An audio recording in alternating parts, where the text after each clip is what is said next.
Bonsoir et bienvenue à Women on Top, le MAG, la transition télé de votre show radio du lundi soir sur Radio Saint-Martin. Cette semaine, mon invitée était Laurine Pelletier, cofondatrice de Mama Chivé, une gamme de produits naturels made in Dominica pour les cheveux. Women on Top, le MAG, c'est parti!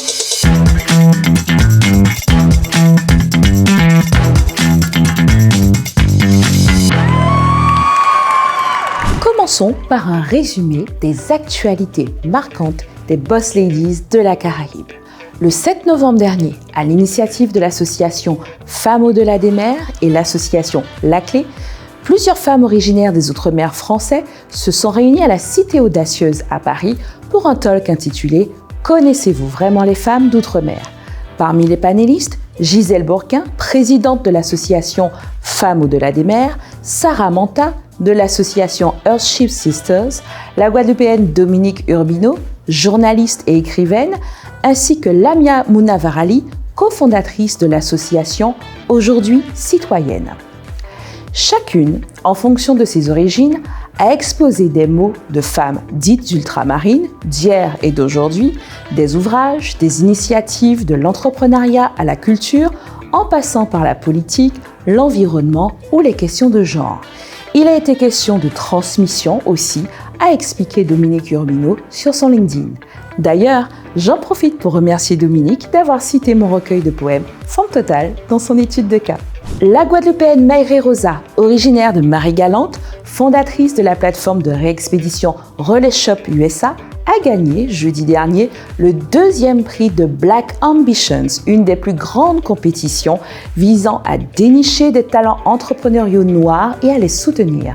Une initiative lancée par Pharrell Williams, et oui, rien que ça, et présentée par Louis Vuitton.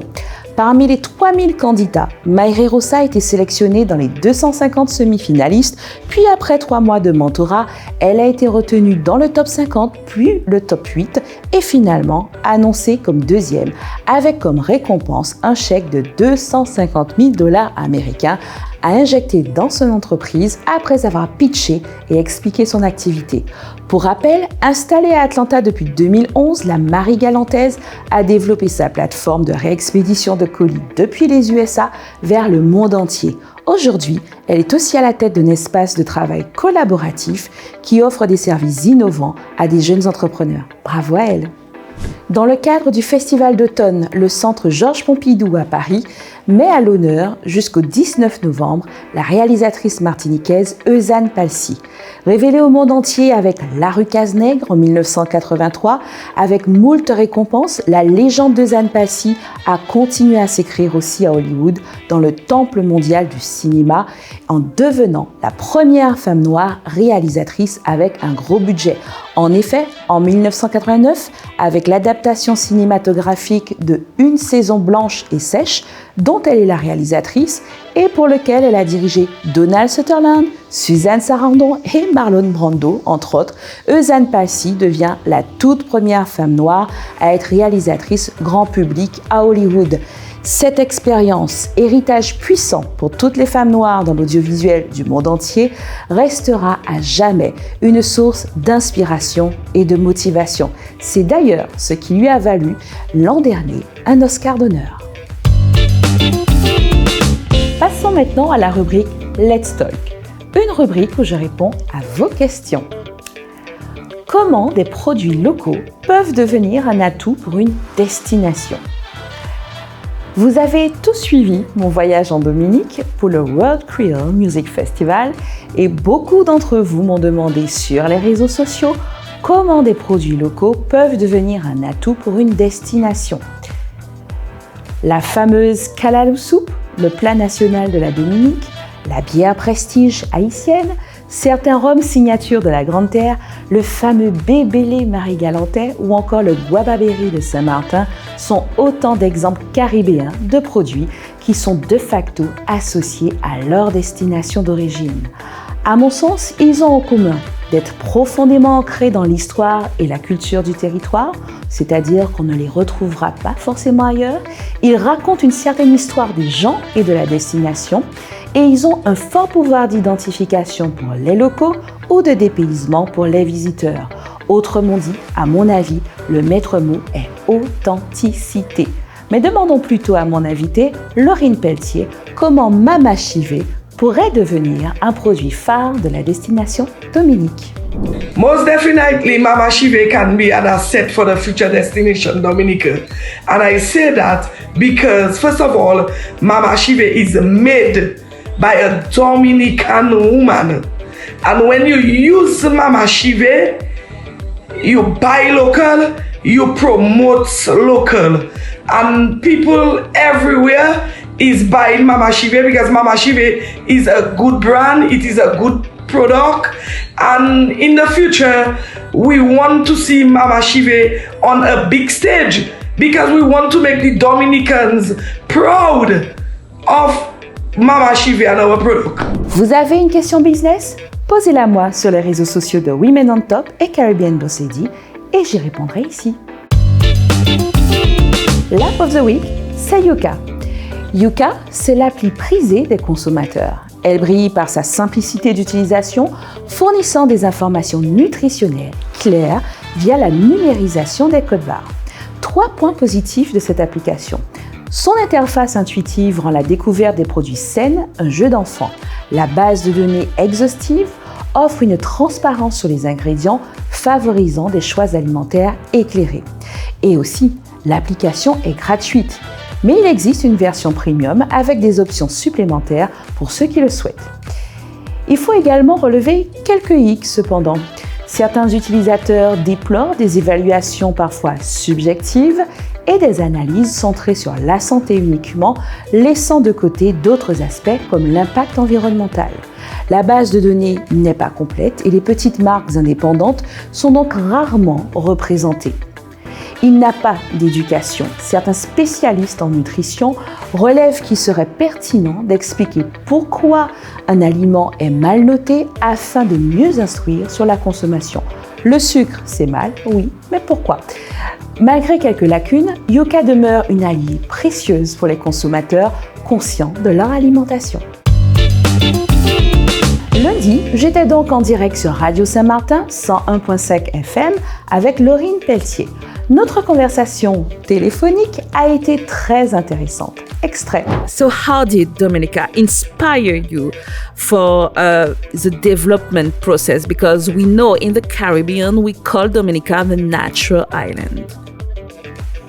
Yes. Okay, Dominica inspired me in the development process. I felt that Mama Chivé would become a house. I felt that Mama Chivé would become a household name. And that people could relate to the name because it is Creole. Yeah. And we do speak Creole here in Dominica. Definitely. Dominica is also my home. And I am patriotic to my country, making sure that my people have the best product on island to use in their year.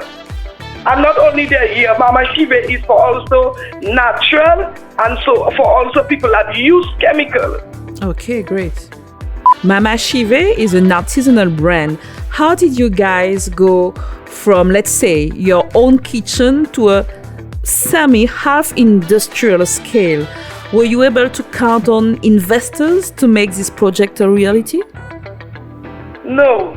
Oh, so Mama Chivé started off with the CEO using her own finance. okay. She started off, first of all, just doing 6 bottles. And then it increased to 12, then 24. And customers started buying. Right now we produce over 300 bottles monthly. And it is only in Dominica, Only in the Dominica. nature island of the Caribbean. And my sister is resides in Canada and she do the manufacturing. She uses her personal finances to invest in the business. Profits made from the business is reinvested so that we can scale up and increase our production. Okay, that's interesting. So now we can say that your customers are your direct investors. Yes. That's great. I would like to know if you had some help and support from other women for this project, Mama Chivé. Oh yes. Okay. Currently, I work with a Mama Chive team, Okay. which is mainly women. Oh, great. Our manufacturing CEO, as I said, who live in Canada. I also have my mom, my sister, I have Kendra, and I have Avril in Dominica. Okay. So this is mainly a family business. Mainly, yes, strictly women. Today, as a Caribbean woman entrepreneur, what advice can you give to women embarking on the entrepreneurial path? Okay, I would like to tell people, listen to their inner self and don't give up on your dreams. Surround yourself with like-minded people. Also keep records of your business at all times. Keep your business money and your personal money separated. Yes. Promote your business everywhere you go. Like someone like me, everybody that know me personally, I have a big mouth. And if the sky is red, I will make you see it blue. Vous pouvez retrouver l'intégralité de mes émissions radio sur caribbeanbosslady.com ou encore Apple Podcast et Spotify. Le chiffre de la semaine, c'est 3%. Du 20 au 26 novembre aura lieu la 27e semaine européenne pour l'emploi des personnes handicapées, la fameuse CIF. Et c'est l'occasion de mettre en avant un chiffre qui en dit long sur l'inclusion dans le monde du travail. Plus 3%, c'est le taux de progression des embauches de personnes handicapées en France, soit plus de 215 500 porteurs de handicap qui ont accédé à un emploi en 2022. Pour information, les personnes handicapées représentent 5,1% de l'ensemble des embauches. L'on rappelle à toutes fins utiles que légalement, je cite, tout employeur de 20 salariés et plus doit employer des personnes en situation de handicap dans une proportion de 6% de l'effectif total et 5% à Mayotte. L'obligation d'emploi concerne tous les salariés, quelle que soit la nature de leur contrat. Fin de citation. Et pour faciliter cela et casser les préjugés autour de l'embauche des personnes handicapées, comme chaque année, le Pôle emploi et la GFIP organiseront le 23 novembre prochain le Duo Day, une journée durant laquelle des salariés dits valides s'engagent à mentorer une personne porteuse de handicap et lui faire découvrir son travail. Encore une belle occasion de faire de l'inclusion une réalité. J'ai aussi demandé à Laurine Pelletier si elle n'était pas chef d'entreprise ou élue, ce qu'elle ferait. Réponse. I would advise business entrepreneurs to surround themselves with like-minded people. Always keep records of their business. Listen to your inner self and don't give up on your dreams. Keep your business and personal finance separate. Keep using social medias at all time. Promote your business everywhere you go and give the same energy and more into your business. Pour cette semaine, Women on Top, le MAI, c'est fini. Je vous donne rendez-vous lundi 20 novembre sur Radio Saint-Martin 101.5 FM. Comme d'habitude, une Caribbean Boss Lady sera au rendez-vous. Rendez-vous donc lundi en radio et vendredi à la télé. En attendant, suivez-nous sur les réseaux sociaux et sur les plateformes de podcast. À la semaine prochaine!